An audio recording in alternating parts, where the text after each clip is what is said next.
यो कम थी वने न तो बेहतर गाल 2 मिनट मा तो गलाया तो संगत आरो आयो 2 मिनट अस्सलाम वालेकुम सलाम सही बियो खैर तबियत सही है खैर दुआऊं हाल हवाल पो कंदा रे मुखे टकड़ा इमरजेंसी कमा तो में एकड़ी उम्मीद आ बस यो न हुकुम क्या छो संगत आरो का मसलो कोने जान कुर्बान हुकुम क्यों ओ यो स्कूटर की चाबी दे बस को मैं 10 मिनट में मोटुम मोटरसाइकिल की चाबी हां ये तो मोटा जी कंज 10 मिनट लाई दे ना 10 मिनट बाके सब्जी वठणी है मेहमान भी घर बैठा तकड़ कन्या टाइम 10 मिनट हां बस तकड़ कर बड़ी मेहरबानी तो में यही उम्मीद हो यार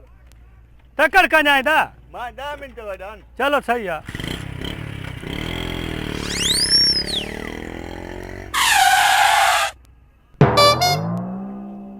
10 मिनट जो चाहिए कलाक थी होता नजरे ही न तो 10 मिनट चई चे मां अची वेंदो माना हेॾो अचे तो न होॾो अचे तो काॾे वियो इहो अदा छा थियो घरों चवनि था सब्जी वठी आ शारो सब्जी ते वठी अचां मोटरसाइकिल का आयो आहे संगत तारो अञा न मोटियो जे 10 मिंटनि में मोटा तो पूरो घंटो थी वियो आहे वठी अचां तो तूं हल न मां मोटरसाइकिल ॾिसां न वठी अचां तो वयो करे यार आए तो बंदूक जे ॾार जो अहिड़ी संगत को भींग भली आहे असां सखी थी बीठा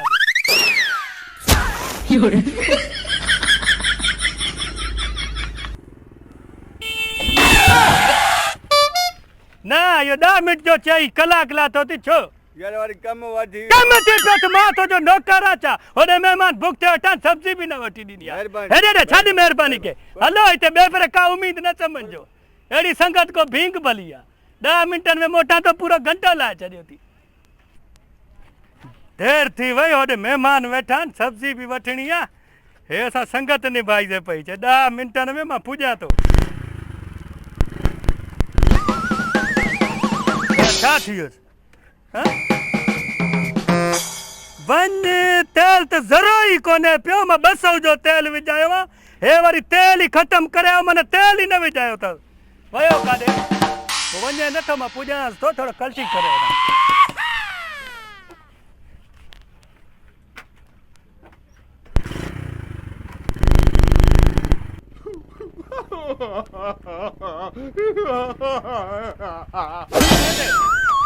ना तू मोटरसाइकिल जो काय में तेल छो न विझायो थी तेल यार हुइस मां जो आने हुइस तो जो पियो जो विझलो छा मां विझायो मां न पंहिंजे लाइ हिकु मोटरसाइकिल ॾियूं ॿियो तेल ई न विझा तेल ई न विझा अब्बा अब्बा छा जो न छा अब्बा तेल छो न विझायो हिकु चई मां 10 मिंटनि में मोटा थो छाजे करे अरे संगत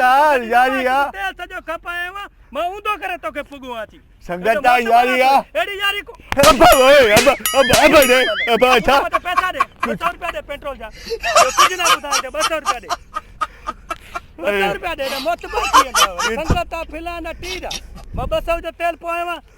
एवा तो बुख्या बुख्यन जी केड़ी गाल अरे अब्बा दे यारी यारी है ये पर वट जाए मोटरसाइकिल तो को मां पूछ दो